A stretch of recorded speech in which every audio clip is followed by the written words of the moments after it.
But yeah, welcome to DigiPaint's second speaker event with us. Today we have Seth St. Pierre, who is currently a feature character designer at Dreamworks. He is a CCS and STAMS alum, and he has worked as a freelance artist as well as an illustrator in the comics industry doing storyboards and at Marvel and Dreamworks. A very wide variety of experiences, and we're going to get to know him a little bit better today. So Seth, I'm going to ask you to just briefly introduce yourself and a little bit of your background, education, etc. Sure. Well, it's good to kind of be back, at least virtually. Hasn't been that long, but U of M was definitely one of the best experiences that I've had. Yeah, so I grew up in Detroit. I have been drawing since forever, and always interested in animation. And as a kid, I would like mess around in MS Paint and Microsoft Movie Maker, make my own little like cartoons.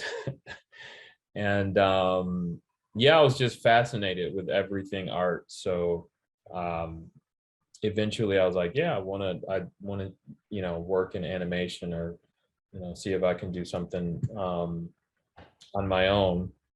Anyway, I ended up graduating high school. I thought CCS was like the place to be. I didn't have any money, guys. So bad decision, because it's very expensive. And my parents could not really, I'm one of 7. So that's a lot of money. So I had to drop out. And in between that time, I just sort of did freelance work. Just put my stuff online. People would contact me. I draw stuff. They'd send me money, and then eventually, yeah, got a couple near hits and some misses in the industry, and then finally got a job. All right, great. That's a super interesting background. So we're going to play a brief video of Seth's work. This is his demo reel, I think, from 2019. So we're just going to play that for you guys so you can introduce or get introduced to some of Seth's work.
All right, so yeah, that was a brief demo reel of Seth's work, and now we're going to get into some early career / journey stuff. So sorry about that.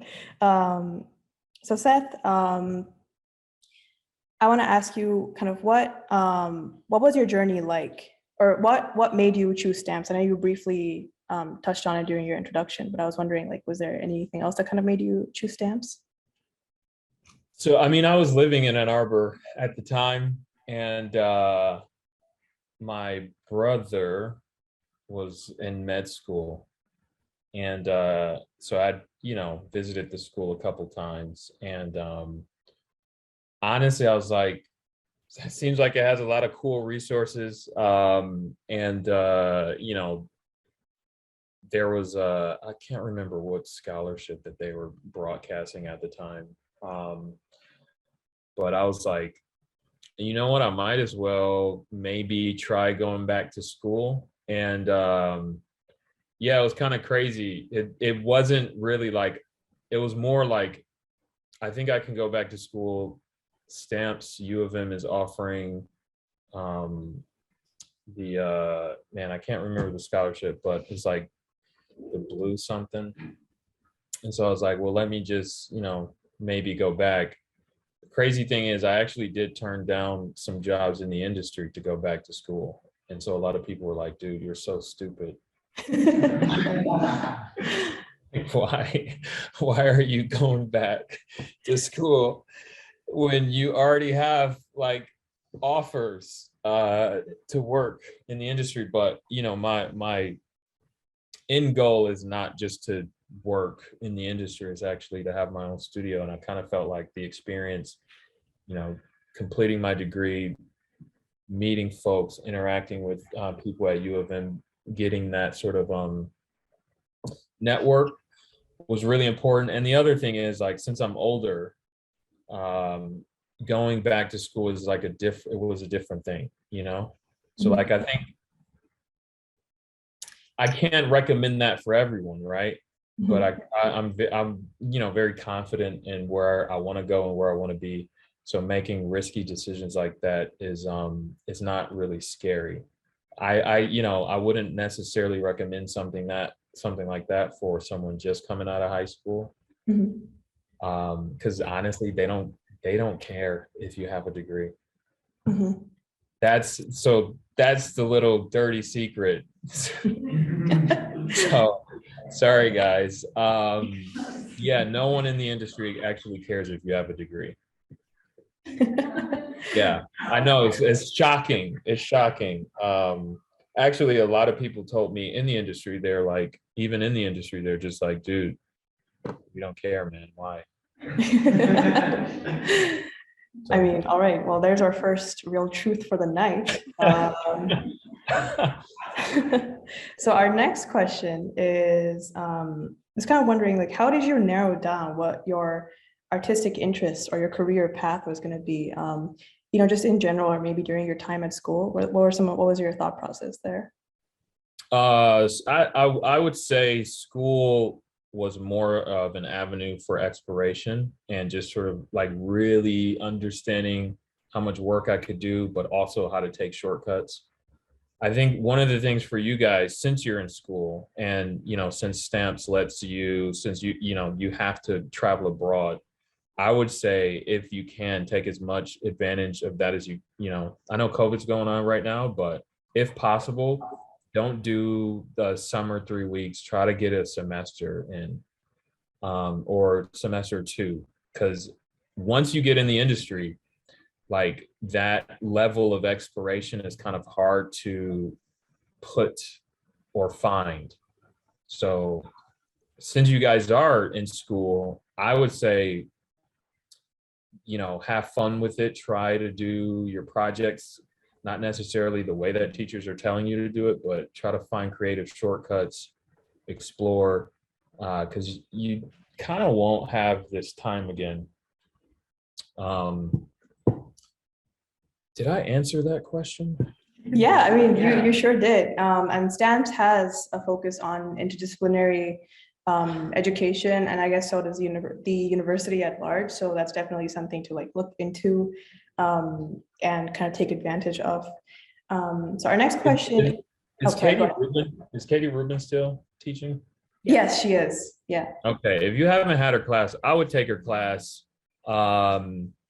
She is, I would say, if you're thinking about getting in the industry, take Katie Rubin's class, because she was very good at training you for things that you're probably going to be doing a lot of in the industry, which is ideation.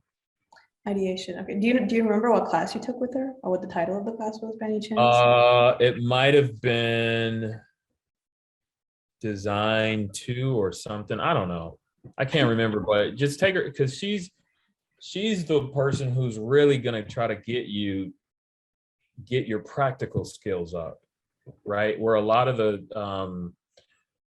classes, which is fine, will kind of like focus on theoretical and like creativity and that, which is great, but you do kind of just need that rote, hey, I'm drawing this over and over again and I'm getting better at representing this thing. Right. So to kind of like go into some of our next questions. So how did you enter the industries that you were interested in or get the jobs you wanted? And going along with that, what were some of the challenges that you had breaking into the industry? Challenges is if you're in Michigan, well, COVID definitely opened things up for sure. Because now people were like, wait a minute, we can remote work. Everyone's working at home. So when I was a lot younger, I'm not going to say how old I am, but when I was a lot younger, it was, people would call me and they'd be like, hey, we just saw this thing that you posted on DeviantArt. Can you do X, Y, and Z? And I'd be like, sure, but I'm in Michigan. And then they'd be like, click. So like, the biggest challenge was being so far away. A lot of people assumed I was in LA. And so, but once it was just too much of a hassle to really work with artists who aren't in LA. So still though, people kind of want to know who they're working with, talking with. So moving to LA is probably what, if you want to work in this industry, I would say think about that. But yeah, the landscape is really changing with COVID. So I can't say you need to be there because companies, I was hired on remote before I actually moved down here. So yeah, it kind of just depends, but yeah. Yeah. Did I don't know if I answered that. No, definitely. I've also found that just like networking in general, by being in Michigan, you're trying to like network and find contacts with people that normally work in California. People that go to school there obviously have an easier time of it. So the location thing definitely makes it challenging. But I think, as you said, with remote work and COVID, the situation is changing. I know a lot of companies are doing their like job fairs and stuff virtually now. And that's actually kind of how I had my very first portfolio review, was through this like virtual job fair. So there's hope on that front for all of us sitting in cold, rainy Michigan. Yeah, and I just want to add to that, like you guys, the biggest thing is people can smell desperation. It's like in dating, right? How many of you guys are in relationships, but you can smell when someone's just interested in you because they want to date rather than they're interested because you're an interesting person or whatever, right? People can smell desperation in the industry. So I would say to give you guys some good advice is don't necessarily contact people and just kind of look at them as that person who's going to get you in the industry. They can really tell they don't like being used.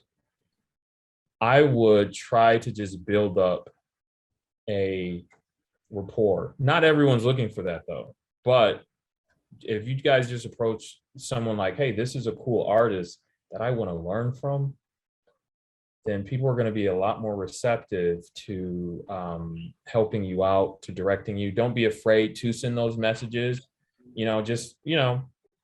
For instance, I remember like 2013, I had sent a message to one of like the creator of Ren and Stimpy.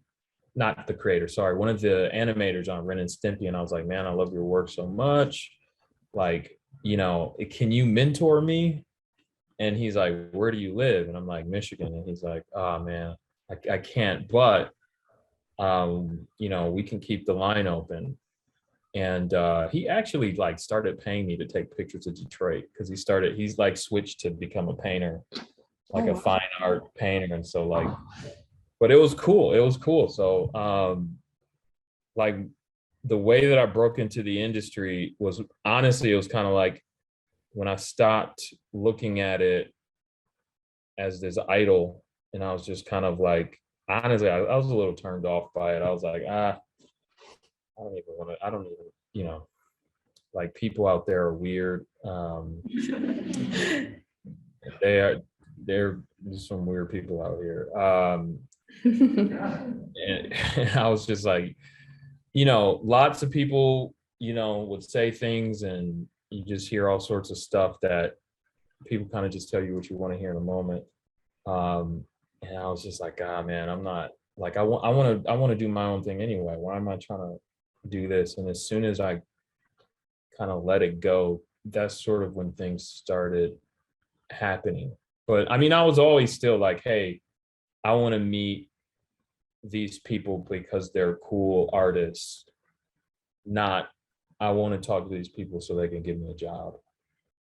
Right. Like coming at it from a more genuine perspective and actually wanting to learn rather than just for a job. Yeah, that's really sound advice.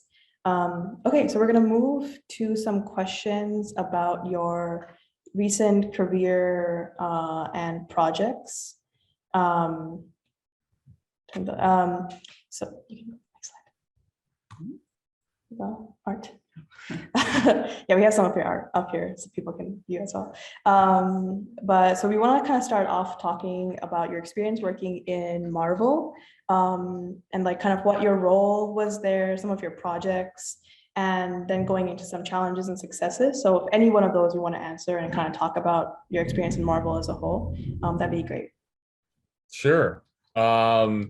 Everyone always wants to know this, but the program that they use is for storyboarding. I was a storyboarder at Marvel. The program that they use is Storyboard Pro. So that's like industry standard. Everyone's using that. And make a long story short, I had got many no's when applying to different positions. And here's a little secret. I don't know if I should say this, but most places, most places already have someone in mind when they do job postings. So that's just a little secret. I'm not telling you not to apply, but most places already have someone in mind. And they're like legally obligated to do a job posting. Right. So like, yeah.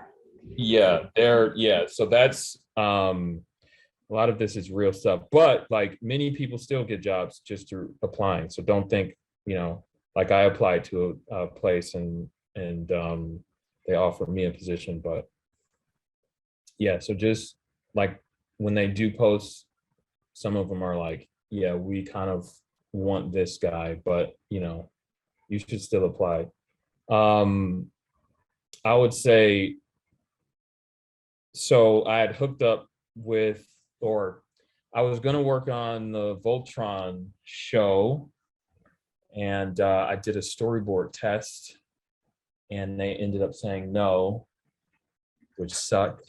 But I connected with one of the directors, and he was super cool, and you know, I was like, hey man, I'm trying to figure this thing out. Can you help me? And so he gave me a lot of tips, a lot of pointers. And you know, I'd send him like stories I was writing, and he'd like, you know, go over them and give me pointers. And I'd, you know, send him storyboards I was messing around with in Storyboard Pro, and he'd give me pointers. And then eventually he's like, hey man, I know that this team is Spider-Man there. Sorry. He's like, I know that they're looking for a freelancer on the Spider-Man cartoon. So you should, you know, if you want to, you know, do it, you should apply. So I applied and showed him some of my work, and they hired me on, and yeah, so at simultaneously Guardians of the Galaxy, the cartoon, they contacted me as well to they were curious if I was doing anything, and if I wanted to board on the cartoon. So I was doing those two at the same time, which was actually really tough. There was a lot of uh, lot of animating.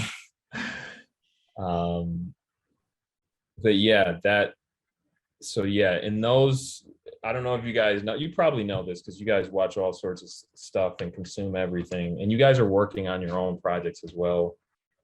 So you probably already know this, but they give you a script and they give you a section of the script. Every board artist is going to have a section. Probably the best board artist will get the most extravagant scenes, like the crazy kicks and flips and all that stuff, because they know they can nail it. And the director is going to be like, yeah, this person's dope.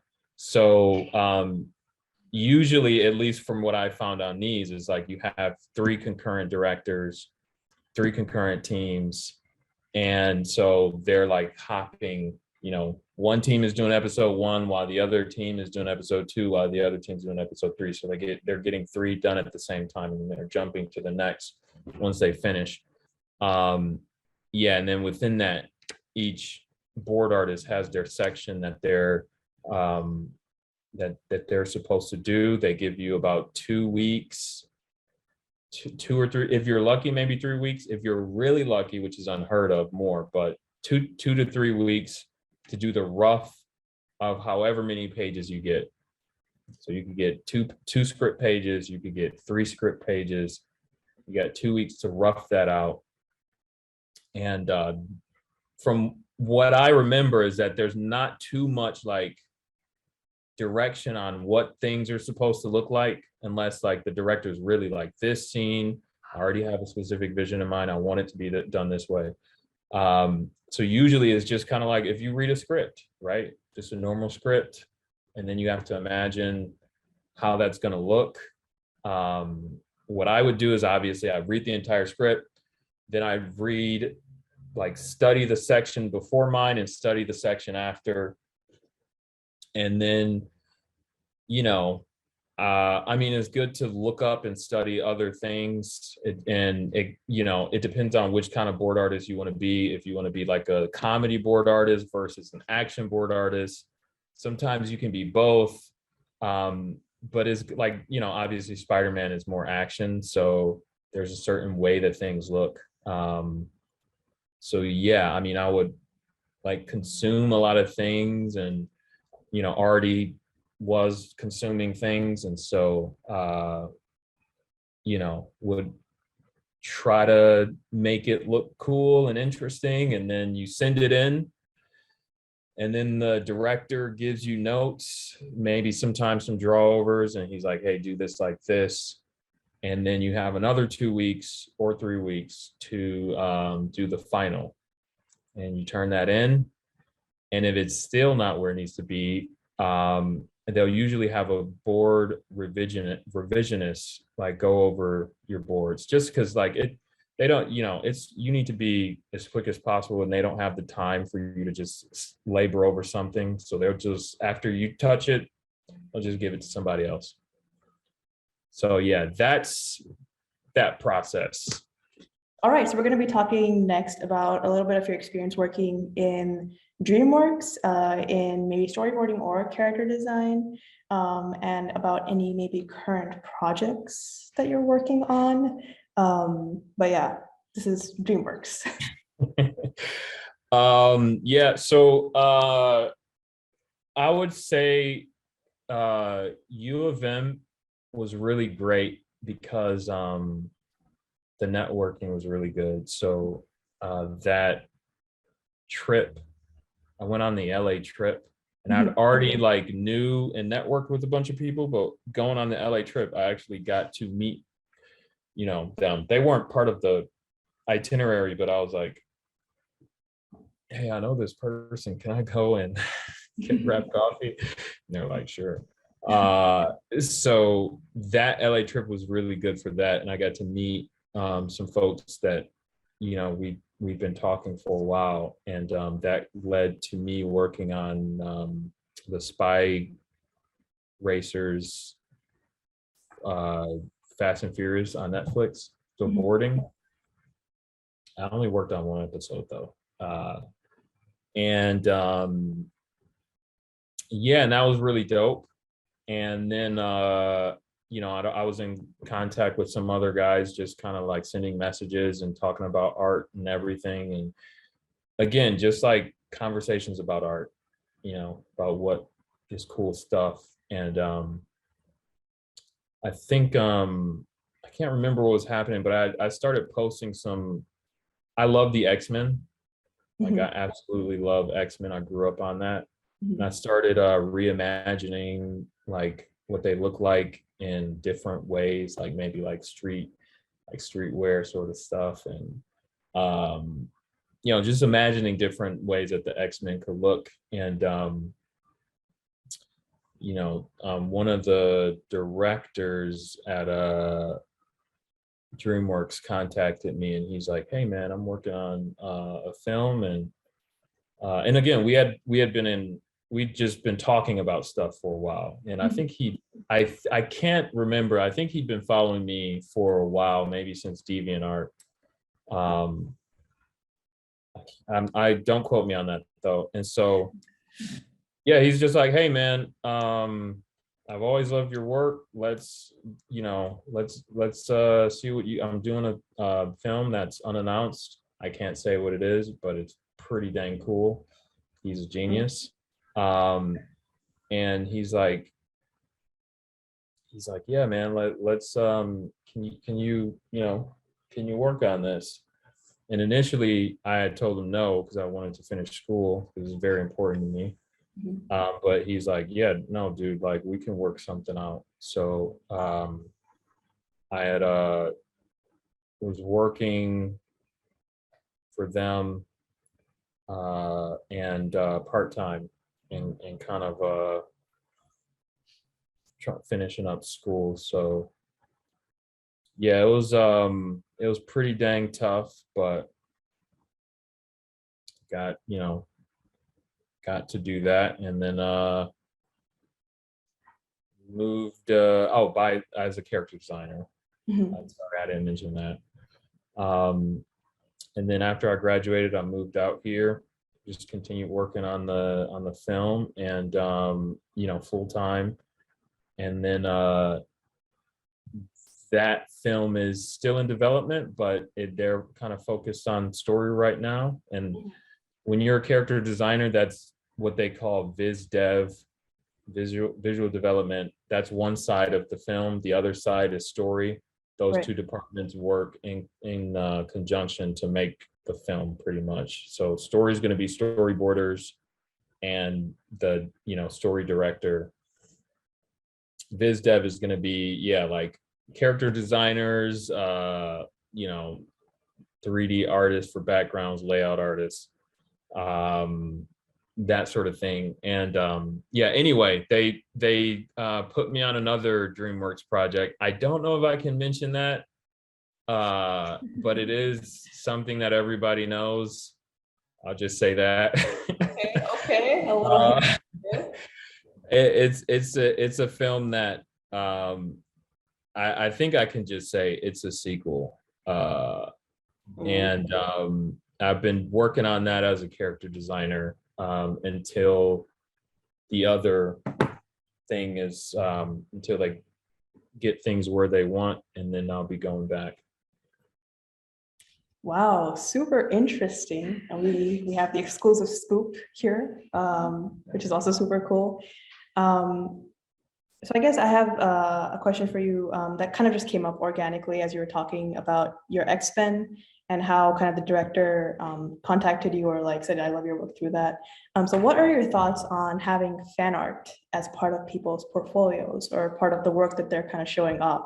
I just thought it would be, I'm curious myself, and I think a lot of people sitting here would also be curious. So any thoughts? Yeah, it's man, I've heard so many things about that. I would say don't. So I've done it.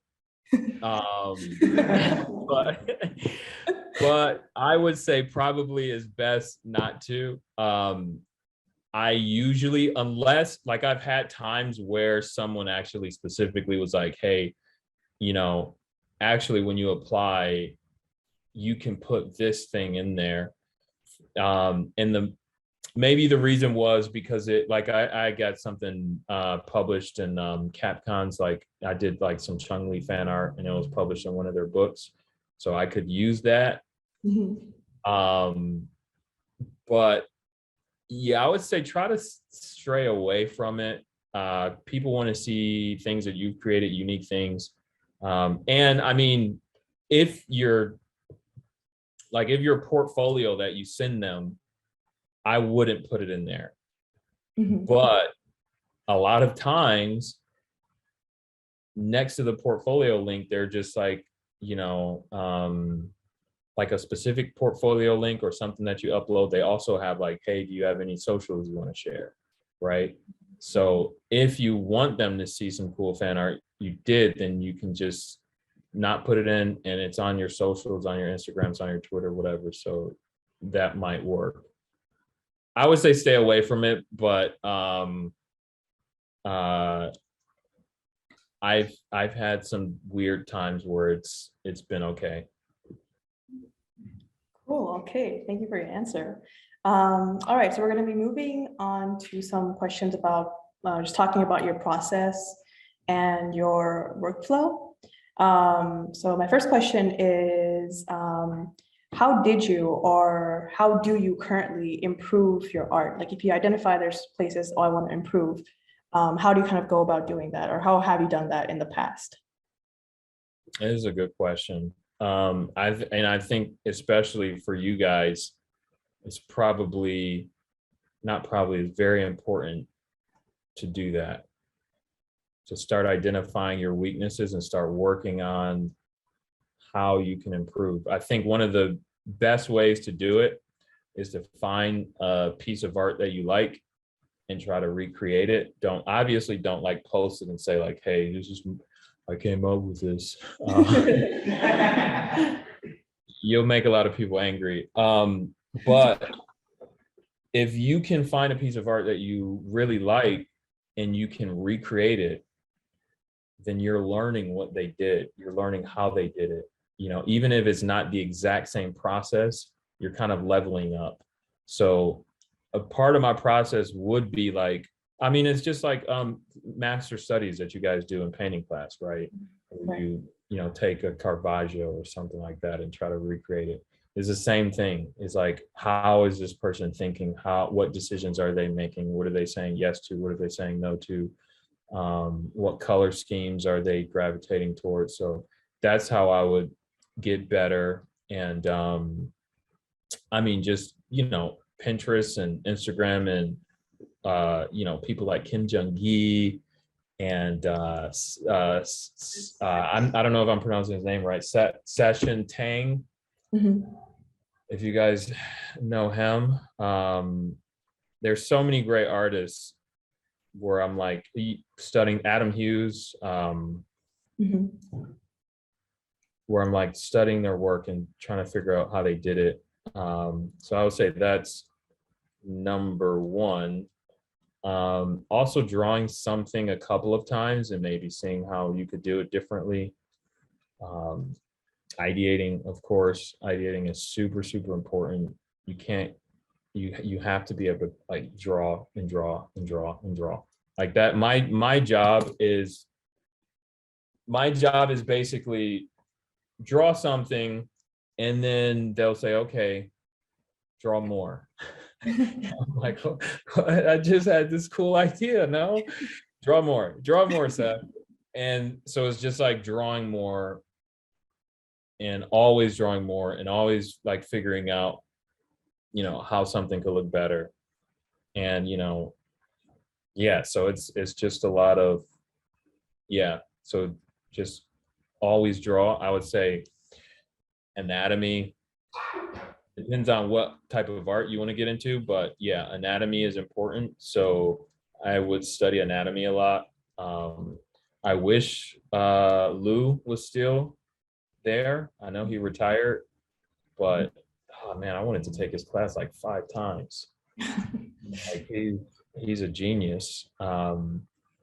So he's gone, but you know, you can find other anatomy resources. So drawing that a lot, drawing, just studying that, and that's going to help you with your shorthand as well. I would say drawing with a pen and not an eraser, just so you're not using the eraser as a as a safety net. Drawing people who are walking down the street as fast as possible, 30 seconds, because that's going to help you to make quick decisions. And then when you actually start drawing and ideating, you're going to immediately start like drawing things really quickly and, making it look nice because you've been practicing that with, real people walking down the street. Study color and lighting. Lighting is a big one. Like there's websites where you can like look at the way filmmakers, especially if you guys are boarding, like that's huge. Like if you can, like when you're boarding, if you can get that lighting in a really nice place, people will be like, dang, like, yeah. So it's a lot, but it's the stuff that you just sort of build on and keep doing. Yeah. Right. And I guess it all kind of comes down to like, practicing that kind of drawing fast, ideating, improving. Also comes down to like having confidence in your art, confidence in your lines. And I think that's also, would you say that's the pretty important thing to have as well? Oh my goodness, yes. Guys, you have to be confident. Because we're all, as artists, we're perfectionists. And that is the reason why you can draw, because it doesn't look right. That's the reason you can draw, because you're like, this doesn't look right. Your eye has trained to understand what isn't working, but that also can crush your motivation to get better, to continue drawing. Because if you're always drawing and you're like, this looks trash, then you're not going to want to continue. So you have to have that confidence that it might be trash now, but it's soon going to get into a more beautiful piece of trash. and then at one point, you'll still think it's trash, but other people are going to be like, oh, that looks good. You're like, okay, all right, maybe it's not total, and that's like, everyone has imposter syndrome when they're working in the industry. Everyone's like, I'm not good enough. But you have to fight that. You have to fight, those demons lying in your ears and saying, hey, you're not as good as that person. You're not as smart as that person. You're not as creative as that person, because that will kill your motivation and ability to work. So I would say don't let those things stop you from doing bad artwork, because people say this all the time, but you need the crap so that you can actually get to the good stuff. Because it's like, let's just say every 100 drawings you draw are terrible, and then that one, right? So that, like, you have to get through the bad to get to the good stuff. Right. And that's really sound advice, and possibly the biggest takeaway from this is be confident in your art. But kind of transitioning onto maybe your process in particular, what does your idea gathering process look like, and what inspires maybe some of your pieces, and what your workflow is? Just like talking about your workflow and process here. Sure. I love French art. I'm a huge fan of French art, so I look at a lot of that. A lot of French artists and see what they're doing. They have a handle of like color and simplicity and emotion that I think you don't necessarily see very often. Oh, in Mexico, they got some like there's something about the color that I think Mexican artists is something about that as well. But yeah, French art I love, obviously Japanese art, some classical American art. Like I'm still am a huge fan of Norman Rockwell. Those expressions, just the way that he like brought life to the characters. But yeah, I look at a lot of French art. I use a lot of Pinterest. Use a lot of yeah, looking at animation as well. That's sort of like gathering a lot, thinking a lot, and then I'll just like sort of explore on the page a bit and see, you know, see what kind of works, and yeah, go from there. I think a normal process, at least when I was freelancing, would be like, it's a little different now, but when I was freelancing, it'd be like, if someone would commission me, it'd be like, come up with 2 or 3 options, and then have them choose one, and then like refine that to where they want it, usually like in 3 edits, because it was kind of like I needed to be very straight and quick. And I also, like, if you guys are doing freelance, make sure that you get paid at least 50% up front, because that's, you know, that's going to weed out people who aren't serious. That's also going to weed out people who want to take advantage of you. So it's called a retainer, and you can just say like, hey, I would love to do this project for you. I do require a 50% retainer of the total fee before I even start thinking about what I'm going to do for you. And that way, you're not worried about, hey, are they going to pay me? Are they going to, you know, stiff me the money? Like, because I've gotten stiffed a couple of times by folks, and then I was like, yeah, retainer time. Someone actually stiffed me $5, if you can. Yeah, it was just sort of like a final screw you. Dude, what? Like, yeah, it was so weird. It was so weird. He paid everything but $5. I didn't know how to take it. But yeah, anyway. So yeah, that's sort of my process. I was gonna, maybe I can show. I was gonna do this live-esque, but I didn't.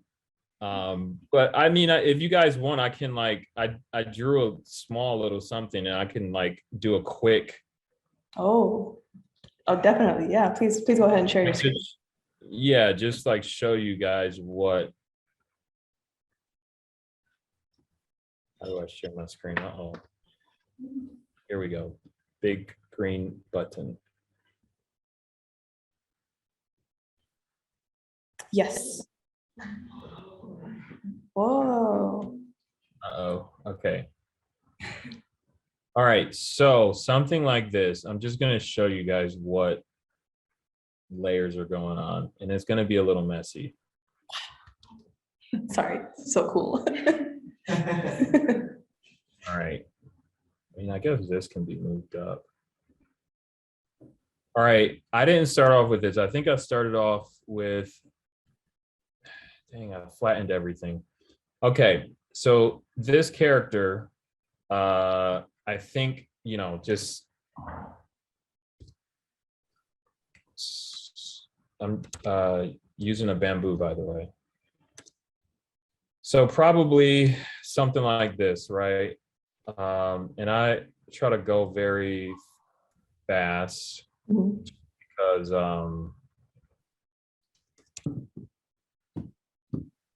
you know, actually let's do this. So this, you know, I'm not too worried about anything right now. And normally maybe you wouldn't do things like this, but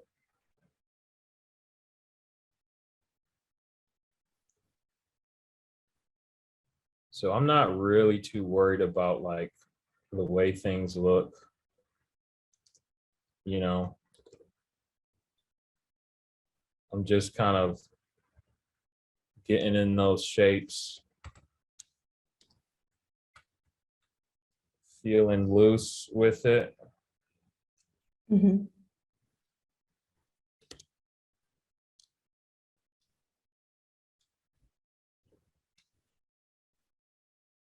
Right.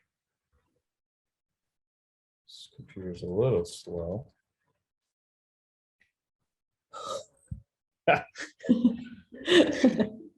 Sweet. All right, I'm gonna stop drawing that because this is going too slow. So something like that, and I might go over it. Well, I will go over it. I'll go over it. And again, this is not, I'm not too focused on getting things like absolutely perfect. Mhm. That's just me. I'm trying to step away from that because it's just too much. Mhm. And then, I think I added this background. I chose pink because I like pink. Shocker. And I chose this like baby blue because, obviously pink and blue sort of diametrically opposed. And then I just sort of hit this, I did this weird background thingy. Some of this is just like noise. So this is on a dissolve. This is dissolve. Oh, wow. And I think I just used like this weird brush, erase things, put things in. Mhm. It wasn't, again, not, I'm just trying to lay things down as much as possible. And then added, I think there's the same brush, just added some blue. I didn't actually think like, hey, let me make this an ice, he's on the ice, but it kind of just naturally evolved into that. Mhm. I think I messed around with the shadow. I didn't like that. That was just a little bit, just adding something a little bit there to break things up towards the back. I mean, this can go up too. This can go up. No, we'll leave it down. What is this? Another shadow that I was messing with that I hated. Oh yeah, and then I was like, okay, what's going on here? All right, he's maybe he's just confronted somebody or he's being confronted, Mhm. and so that blood adds a little danger, adds a little story. I had messed around with some rough trees. Mhm. Everything's shifted down because I was doing weird stuff. And then, so usually after I find something that I like, I mess around with the color balance. You can just use the color balance adjustment layer, or you can even like, there's some other options too. You can honestly, you can take stuff in Visco. Visco's great. Mhm. And so I just made it a little bit more warm. And then I added some bars to make it a little bit more cinematic, right? And I think I did like, I don't know, some, if you want it, you can put some stupid caption at the bottom. But yeah, so this is like very, try to keep things loose. And yeah, at least where I am right now, I'm like very tight artwork. There's nothing wrong with it. It's great. But I feel like I can get a lot more pieces done if I'm like just kind of flowing. But anyway, yeah, this is a little, I wish that my computer wasn't so bad because I could do the whole thing live. Mhm. But No, but this was super valuable to have. Like you should kind of share your process. It's really interesting to see how like a piece was kind of like formed using these different layers and different like elements. You start off with like the form, blocking in the shapes, looking at the background a little bit, then adding the story, adding more background elements, and then like drawing it together with the bars and the caption. But yeah, this was amazing. Thank you so much for sharing this with us. Yeah, no worries. Yeah. All right. So we're coming up kind of close to time, but we're going to go get into our Q&A. We're going to start off with a couple of questions that were asked on our DigiPaint Discord, and then we're going to get into some questions from the audience here. The first question we have is, what does your daily schedule / routine as a professional artist look like, or as a character designer look like? I wake up at 7 a.m., maybe earlier. And I listen to the radio while I get ready. Take some time, I read. I actually try to make sure like I, like read the Bible in the morning. Mhm. That's important to me. And then after I get ready, maybe make some tea. My first meeting is at 9. It's a meeting every day at 9, 9:30, where the entire team for the film, for the visual development part of the team, we meet up and we share whatever we have done. Mhm. Either the director or the maybe the producer or the producing director will tell us like, hey, this works, this doesn't work, try this, and then we go and after the meeting we try to do it and then send it back. DreamWorks has a lot of events, so there's all sorts of things happening, like online art, online figure drawing classes. There's always events, there's always things happening. The DreamWorks is a really, really nice, cool place. I think of all the places to work,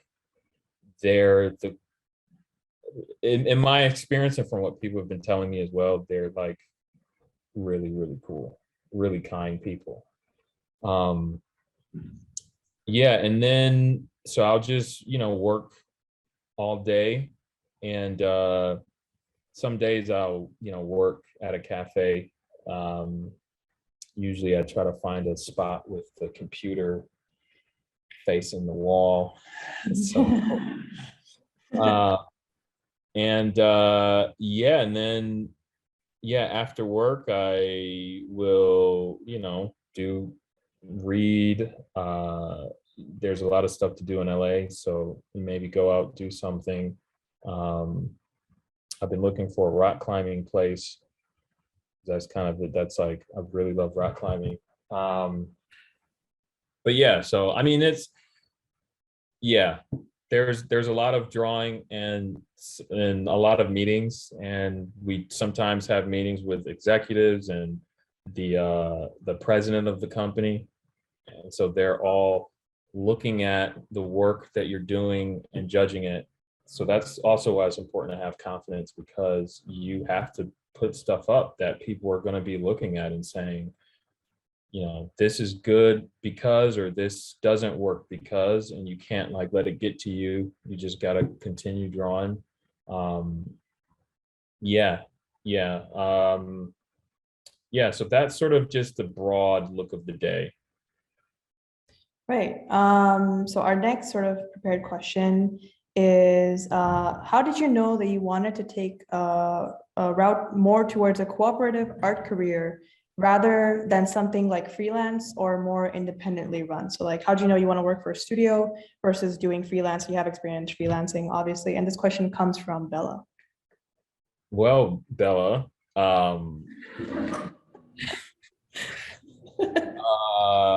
no, I love working in the industry, and there's amazing people, and you get to collaborate with so many cool people and learn so many cool things. And like, my coworkers are just amazing. Like, so I'm huge fans of them. Like, a lot, like, they're Nightmare Before Christmas artists, like Prince of Egypt artists, people that I like respect and admire. So that's amazing.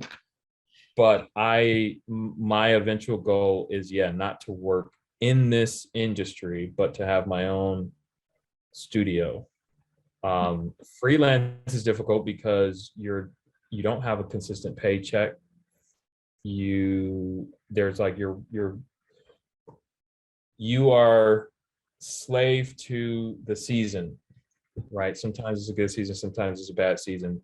So with freelance, you really have to make sure you build up your network of clients so that if there's no work over here, hopefully there's work over here. There's also no health. There's a lot of issues with freelance. Freelance is great because you can plan your own time. You really take your own projects, the projects that you want, or at least, maybe depending on where you're at. And there's a lot more flexibility, but yeah, you don't have all these other things. But yeah, anyway, I eventually want to have my own studio. So, because at the end of the day, and there's nothing wrong with this. There's nothing wrong with this, but for me, I have stories that I want to tell, and to do that, I need to have my own thing. Right. Super interesting. Just in the interest of time, and also wanted to, the first question was asked by Robin. But just in the interest of time, we're going to move to audience questions coming in from our audience live here. Okay, yeah, and then we have our first question. So if you guys can just like speak up a little bit, and then I'm going to reiterate the question to Seth so he can answer. Yeah. First off, amazing work. I actually have that Vault of Midnight poster in my dorm room. So Oh, wow. I saw that and I was like, whoa, I know that. So my question is, do you think that 2D animation, now that there's shows like Invincible and all sorts of other shows out right now, do you think there's a fighting chance that 2D could survive in the modern movie industry? What's the question? No. What's your name? Min. Ben? Yeah. Ben. Okay, well, thank you. Thank you for buying that poster. You're welcome. Yeah, it's good to meet you. That's a good question. I think it will survive because that's a medium that people love. I think what's going to happen is you're going to see a shift towards machine assisted 2D animation. I think that's probably where the industry is going to go, is using AI and machine learning to help and aid with 2D animation. Thank you. Super interesting. All right, more questions. Yeah, go ahead. I wanted to ask what kind of tips there are to become a reliable part of the pipeline, specifically for storyboarding, because there are a lot of different layers for it. That's a good question. I would suggest you learn Blender and really get into Blender, get into 3D art. If you can do 2D art and 3D art, then you're indispensable. If you can do both, if you're good at both, man, people will snatch you up. All right, that's a hot tip coming in there. Okay, 2D and 3D. All right, and could you state your name as well? Luke. Luke. All right, good question, Luke. More questions. Give me some more questions.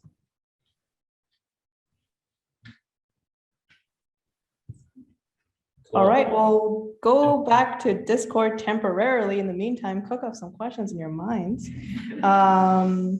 All right, so our next question kind of is, and we'll do 3 or 4 more questions, you think, in the interest of time?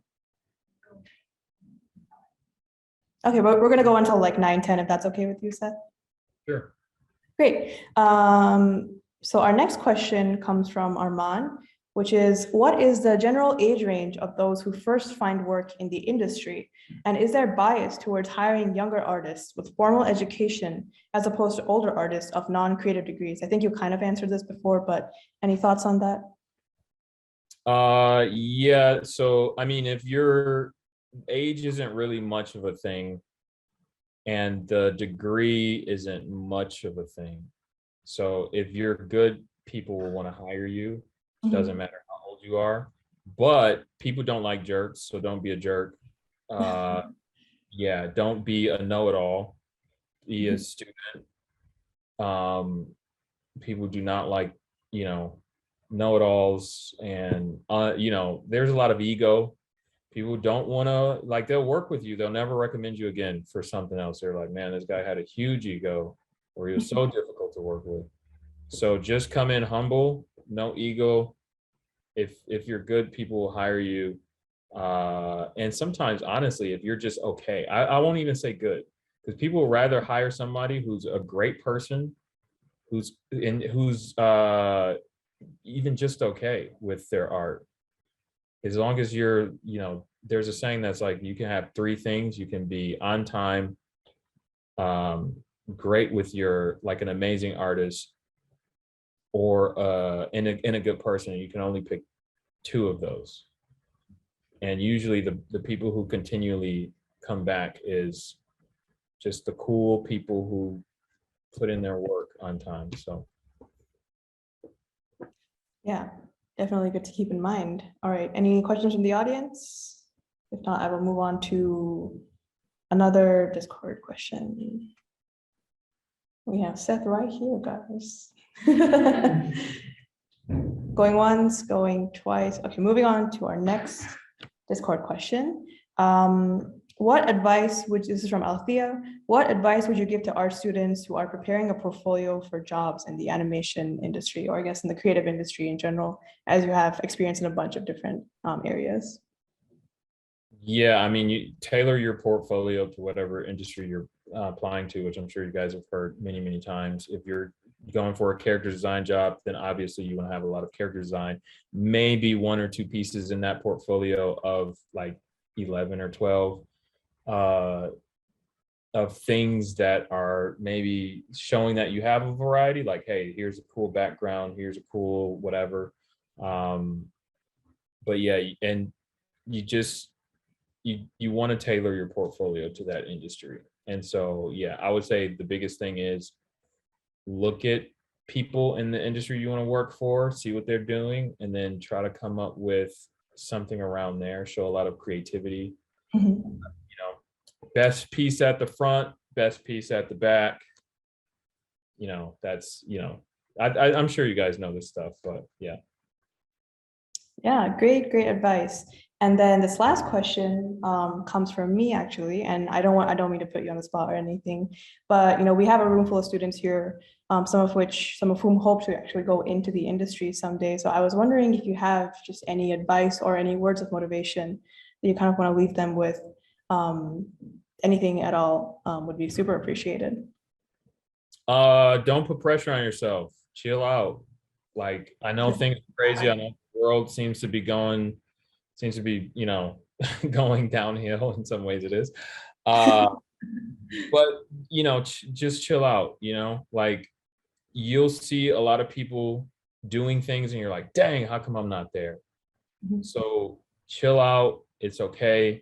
A lot of people, I know a lot, like people in my sort of group, most of them are around my age. I am in my 30s, FYI.